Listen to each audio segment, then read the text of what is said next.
Hello students, मैं अंजलि पयाल स्वागत करती हूँ आपका आईसीटी वर्चुअल क्लासरूम देहरादून से। कैसे हैं आप सब लोग? उम्मीद करती हूँ आप सब लोग अच्छे होंगे और अपनी लाइफ में बहुत बेहतर कुछ कर रहे होंगे। आज हम बात कर रहे हैं क्लास 10th के साइंस की, और जैसा कि आप लोग जानते हैं थर्ड चैप्टर यहाँ पर आप लोगों का चल रहा है, that is metals and non metals, यानी धातु एवं अधातुओं के बारे में हम लोग यहाँ पर बात कर रहे हैं। ठीक है ना। देखो, बहुत सारी चीजें आप लोगों ने चैप्टर में पढ़ ली हैं। लास्ट सेशन में हमने यहाँ पर आयनिक कंपाउंड के बाद धातु का जो निष्कर्षण है वो स्टार्ट किया था। ठीक है ना, जिसमें हम आज कॉन्सेंट्रेशन ऑफ ओर पर बात करेंगे, यानी अयस्कों का सांद्रण किस प्रकार किया जाता है वो हम लोग देखेंगे। ठीक है ना।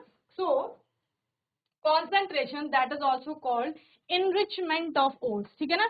देखो, मैंने क्या बोला था, आप लोगों ने कहीं पर भी धातु के पाए जाने की या कोई खनिज के पाए जाने की संभावना थी, हमने वहां पर मिलकर खुदाई की, वहां पर बहुत सारे हमने पत्थर निकाले जो कि खनिज थे। ठीक है ना, बेसिकली। और खनिज में से फिर हमने कुछ अयस्क छांटे।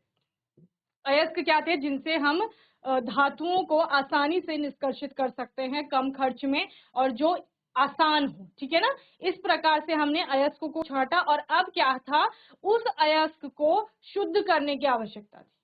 ठीक है, उससे अभी धातु नहीं निकालेंगे, बस उससे क्या करेंगे, अशुद्धि को दूर करेंगे। ओके, यानी उस पत्थर पर मिट्टी हो सकती है, रेत हो सकती है, अन्य अन्य कोई कण हो सकते हैं, तो उनको हमने अलग करना है। ये सारा किसके अंतर्गत आता है? कॉन्सेंट्रेशन के अंतर्गत आता है, जिसको शुद्धिकरण या सांद्रण भी आपका कहा जाता है। ठीक है ना। तो अयस्कों के सांद्रण के अंतर्गत आप इसको पढ़ते हैं। ओके, चलिए। तो ore is an impure metal with a lot of sand and stony particles in it. अयस्क क्या है? अयस्क एक तो धातु का यौगिक है। इम्प्योर मेटल का मतलब अशुद्ध धातु है, अशुद्ध धातु, और दूसरा धातु का यौगिक है, प्योर धातु नहीं है। अभी धातु अपने किसी यौगिक के रूप में प्रेजेंट है, वो ऑक्साइड के रूप में हो सकती है, कार्बोनेट के रूप में हो सकती है, सल्फाइड के रूप में हो सकती है ना। सो आप क्या करेंगे, विद अ लॉट, वो अयस्क जो है वो lot of sand and stony particle के साथ है, क्योंकि आपने मिट्टी की सतह के नीचे से उसे निकाला है, तो उसमें क्या होगा, सपोज अगर कीचड़ हो सकता है, मिट्टी हो सकती है, पत्थर के टुकड़े हो सकते हैं, कुछ भी हो सकता है जो कि इम्प्योरिटी है एक तरह से, क्योंकि हमें तो धातु चाहिए। तो धातु के अलावा उसमें कोई भी चीज है तो वो हमारे लिए क्या है, उपयोगी नहीं है, अशुद्धि है एक प्रकार की। So the impurities in the or such as sand, stony minerals, limestone, mica and so on are referred to as gangue. इन सभी को क्या कहा जाएगा? गैंग पार्टिकल कहा जाता है। और सिंपल सी लैंग्वेज में बोले तो अयस्कों में जो अशुद्धि होती है उस अशुद्धि को गैंग कहते हैं, जो कि मिट्टी हो सकती है, रेत के कण हो सकते हैं, लाइमस्टोन हो सकता है, चूना पत्थर हो सकता है, या पत्थर के टुकड़े हो सकते हैं, कुछ भी हो सकता है, उसी अशुद्धि को गैंग या फिर मैट्रिक्स आपका कहा जाता है। बोलो भाई, समझ आया? कुछ नहीं आया? सिंपल सी बात है, जब हमने खनिजों में से अयस्क छांटे तो हमने बोला उन अयस्कों को क्योंकि धरती की सतह से प्राप्त किया गया है, तो भाई धरती पर क्या है, मिट्टी है, पत्थर है, कंकड़ है, बहुत सारी चीजें हैं, तो वही सारी चीजें उस पर चिपकी हुई होंगी, तो वो क्या हो गई, वो अशुद्धियां हो गई सारी। और उन्हीं अशुद्धियों को, कौन सी अशुद्धियों को? जो अयस्क पर थे, उन अशुद्धियों को गैंग कहा जा रहा है या फिर मैट्रिक्स कहा जा रहा है। तो 1 मार्क्स का क्वेश्चन बनता है कि गैंग किसे कहते हैं? तो अयस्क में जो भी अशुद्धि है उसको गैंग कहा जाता है, चाहे वो मिट्टी, पत्थर, लाइमस्टोन कुछ भी हो। ठीक है, और उसी को मैट्रिक्स भी कहते हैं आपका। ठीक है ना। Before the metal can be extracted these contaminants must be eliminated from the ओर।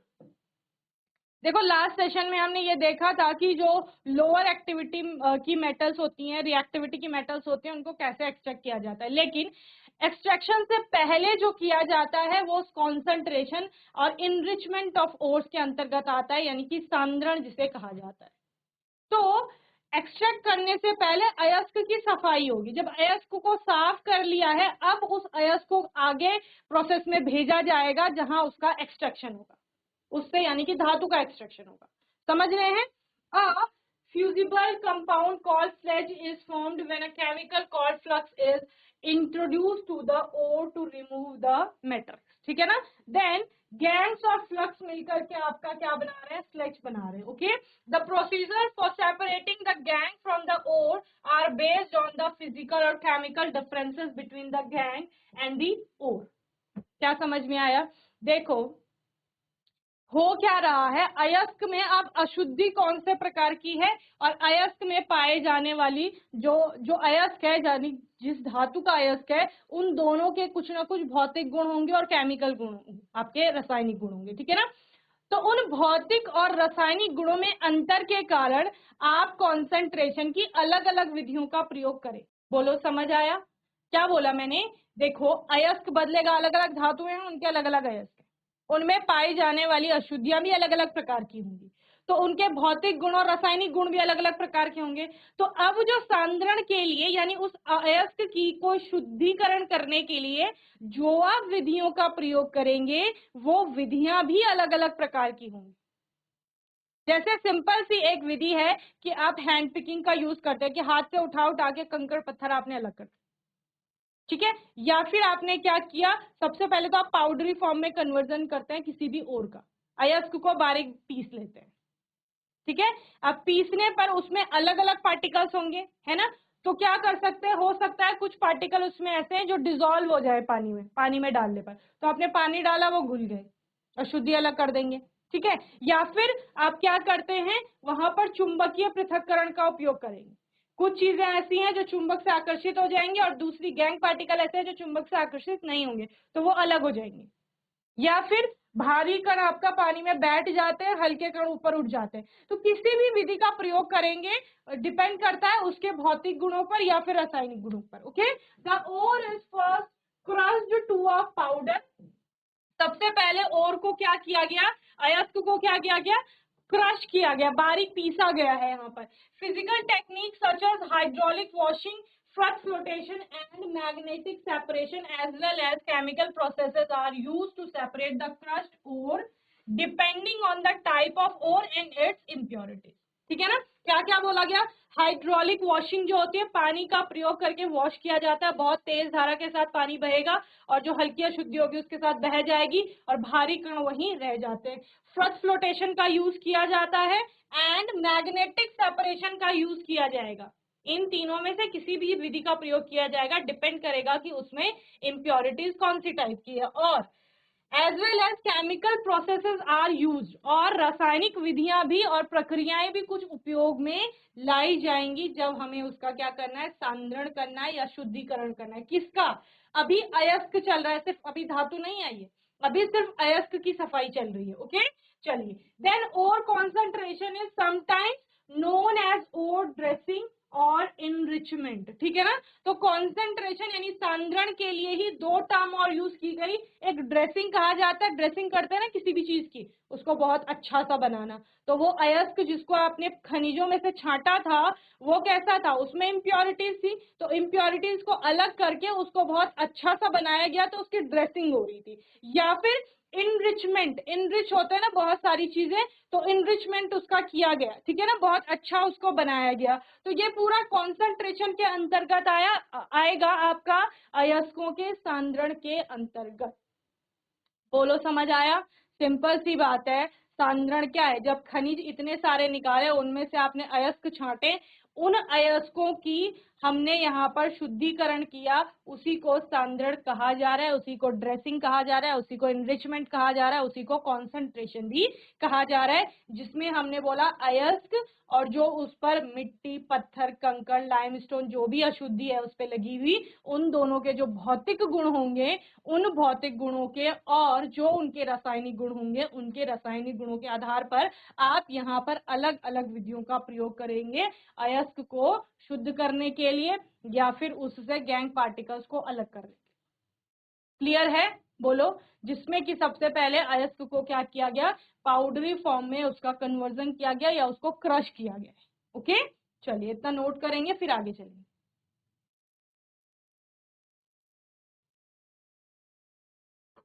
धातु के निष्कर्षण वाले टॉपिक को बहुत अच्छे से पढ़ लेंगे, क्योंकि इससे आपका क्वेश्चन आता है और ये टॉपिक आपको आगे जाके भी बहुत अच्छे से पढ़ना है। तो यहाँ बेसिक क्लियर हो जाएंगे तो आगे आपका आसान हो जाएगा।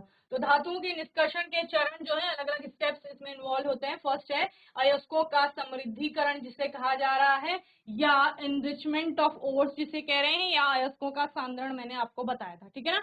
तो पृथ्वी से निकले अयस्कों में मिट्टी, रेत आदि रेत जैसी कई अशुद्धियां होती हैं जिन्हें गैंग कहते हैं, ठीक है ना। एंड धातुओं के निष्कर्षण से पूर्व अयस्क में अशुद्धियों को हटाना कब होगा? ये धातुओं के निष्कर्षण से पूर्व अयस्क में अशुद्धियों को हटाना अति आवश्यक होता है। अयस्कों में से गैंग को हटाने के लिए जिन रासायनिक प्रक्रियाओं का प्रयोग होता है वे अयस्क तथा गैंग के भौतिक अथवा रासायनिक गुणधर्मों पर आधारित होती हैं। इसे पृथक्करण के लिए अनेक तकनीक अपनाई जाती है, ठीक है ना।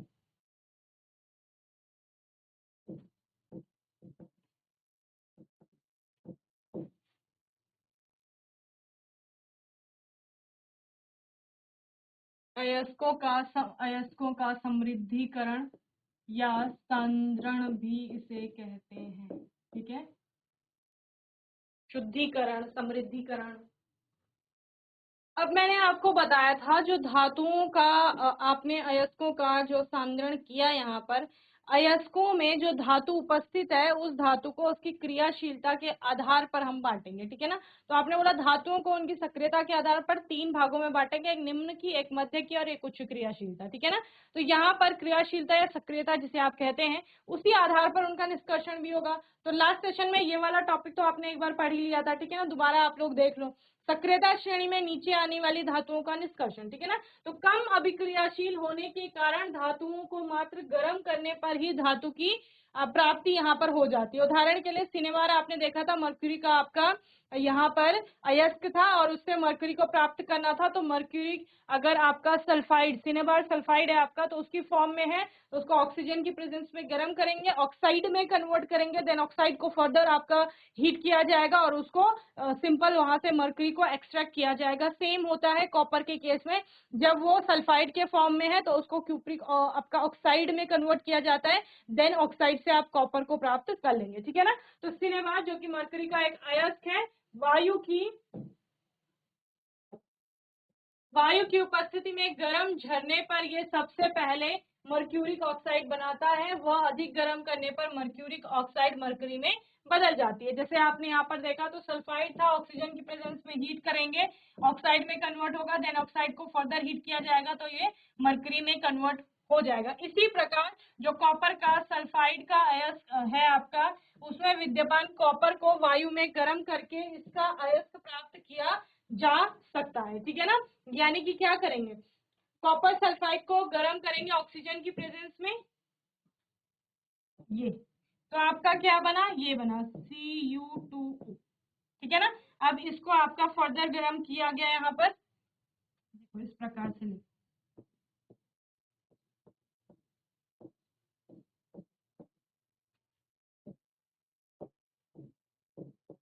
बैलेंस कर लेंगे इक्वेशन, ठीक है ना। देन इसको लेंगे और इसको फिर से सल्फाइड के साथ आपका गर्म करेंगे तो Cu बनेगा और साथ में फिर से सल्फर डाइऑक्साइड बन जाएगा। ओके, बैलेंस भी करिए साथ में इक्वेशन।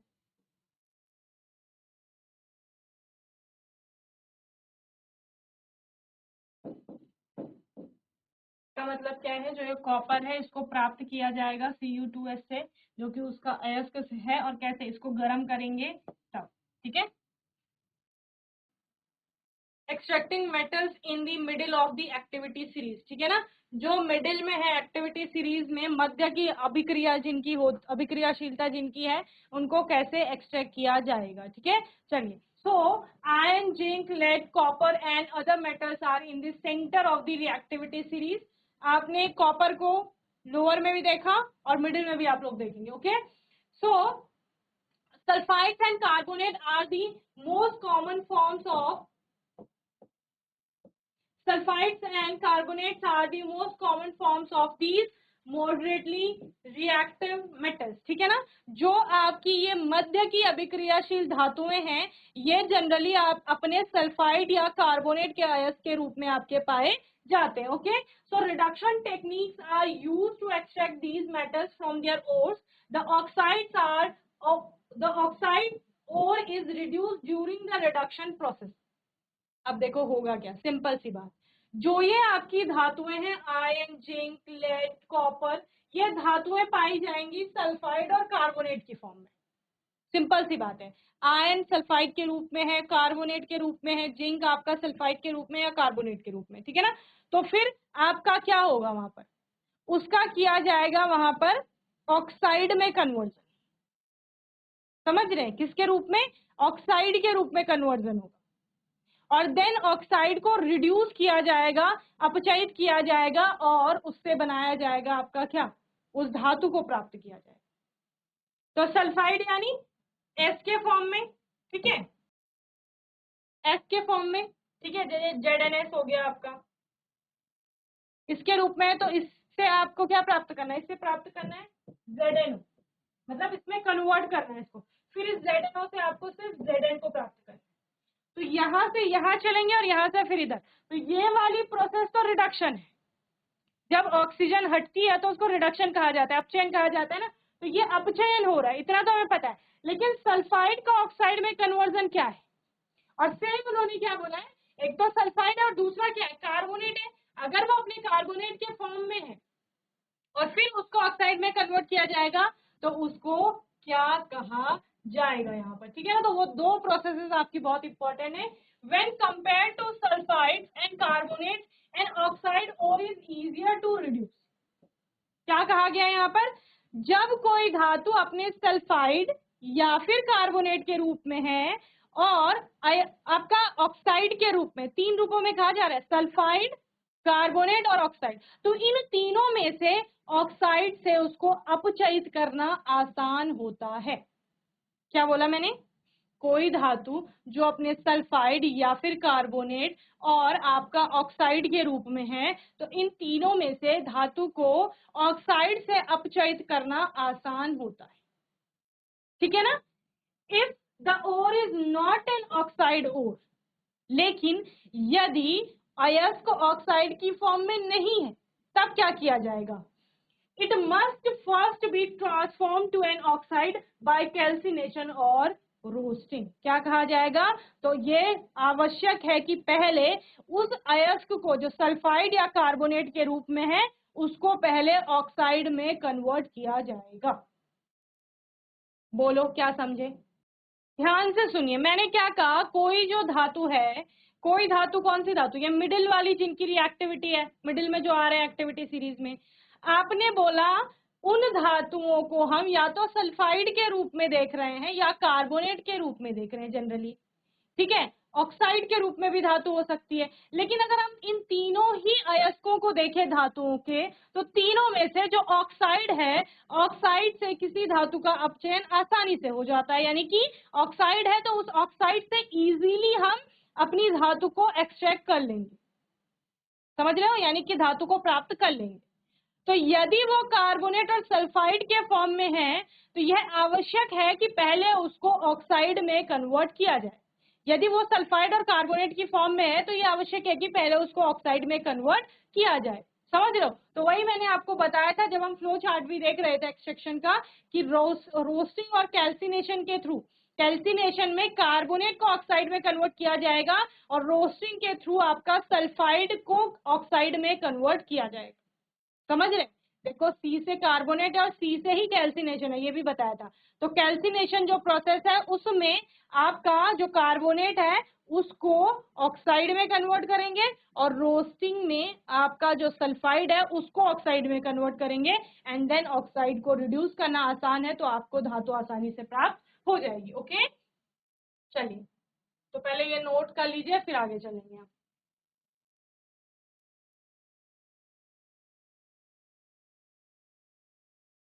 चलिए, तो प्रकृति में ये धातुएं प्रायः कौन सी धातुएं, जिनकी जो सक्रियता श्रेणी में मध्य में स्थित है, सल्फाइड या कार्बोनेट के रूप में पाई जाती है।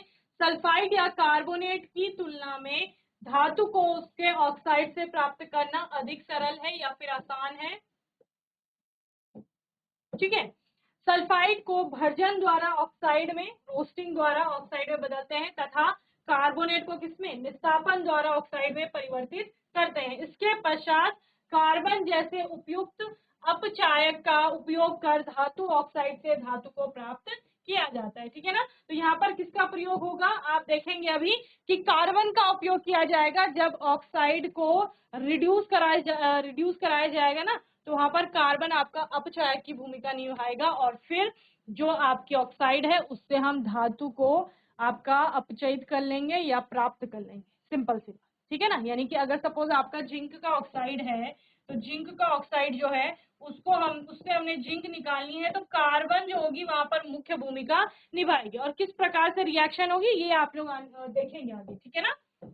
चलिए इसको नोट कर लीजिए जो हिंदी में पढ़ते हैं बच्चे।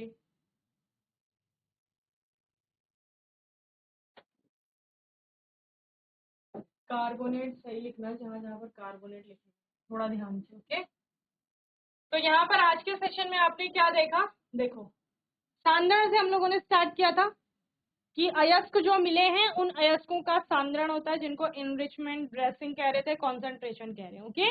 तो सांद्रण में होगा क्या, अयस्क में जो भी अशुद्धि है उस अशुद्धि को अलग किया जाएगा। और अशुद्धि को क्या कहा जाता है, जो रेत है, मिट्टी है या फिर लाइमस्टोन वगैरह जो भी है वहां पर, उसको क्या कहा जाएगा, उसको गैंग कहा जाता है। तो अयस्क में जो भी अशुद्धि है उसको गैंग कहा जाएगा। तो अयस्क से बेसिकली उस गैंग को अलग करना, उसी को क्या कहा जा रहा है, उसी को आपका सांद्रण कहा जा रहा है, या उसी को आपका एनरिचमेंट या समृद्धिकरण भी कहा जा रहा है। ठीक है।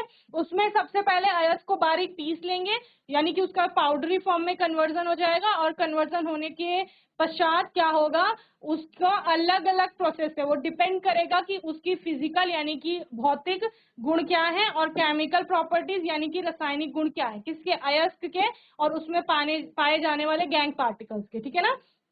तो जब उनके भौतिक और रासायनिक गुण पता चल गए तो उसके आधार पर प्रक्रियाएं हम लोग उपयोग में लाते हैं या विधियां हम लोग उपयोग में लाते हैं उसके समृद्धिकरण की, जिसमें कि आपने बोला कि हम लोग जो आपका हाइड्रोलिक वॉशिंग होगी वो कर सकते हैं, या फिर फ्रथ फ्लोटेशन होता है वो कर सकते हैं, या फिर मैग्नेटिक सेपरेशन का प्रयोग कर सकते हैं। ऐसी ही बहुत सारी विधियां आपकी होती हैं। ठीक है ना।